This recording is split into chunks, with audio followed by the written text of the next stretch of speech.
நான் ஏழைங்களுக்கு சின்னதாக ஒரு அன்னதானம் செஞ்சாலும் அதை ஃபாலோ பண்ணி உங்கள் ஊரில் செஞ்சுக்கிட்டு இருக்கீங்க. பிறந்த குழந்தைங்களுக்கு தங்க மோதிரம் போட்டால் அதையும் நீங்கள் செய்கிறீங்க.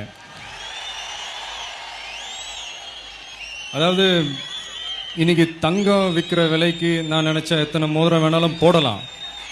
ஆனால் உங்கள் சக்தியும் மீறி ஒரு 20-30 குழந்தைங்களுக்கு நீங்கள் தங்க மோதிரம் போடுறீங்கன்னு நான் கேள்விப்படும் போது எனக்கு உண்மையிலேயே ரொம்ப ஆச்சரியமா இருக்கு. என்னுடைய பிறந்த நாள் அன்னைக்கு கிட்டத்தட்ட 50,000 பேருக்கு மேலே ரத்த தானம் செஞ்சுருக்காங்க. கிட்டத்தட்ட ஒரு 2,000 பேர் கண் தானம் செஞ்சுருக்காங்க. ஒரு 2 வருஷத்துக்கு முன்னாடி நம்ம எல்லாரும் சேர்ந்து ஒரு உணர்வோட இலங்கை தமிழர்களுக்காக ஒரு உண்ணாவிரதம் இருந்தோம். அன்னைக்கு நான் சொன்ன ஒரு வார்த்தையை நம்பி ஒரே நாளில் கிட்டத்தட்ட ஒரு 25,000 தந்தி அனுப்பிச்சிங்க ஜனாதிபதி அவர்களுக்கு.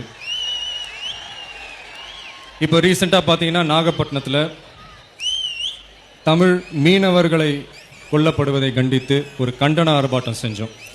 தமிழ்நாடு முழுக்க மூலை முடுக்கிலிருந்து நீங்கள் எல்லாரும் வந்து அன்னைக்கு பெஞ்ச அந்த மழையை கூட பொருட்படுத்தாம அந்த மழையில் நின்று நீங்கள் எல்லாரும் குரல் கொடுத்தீங்க.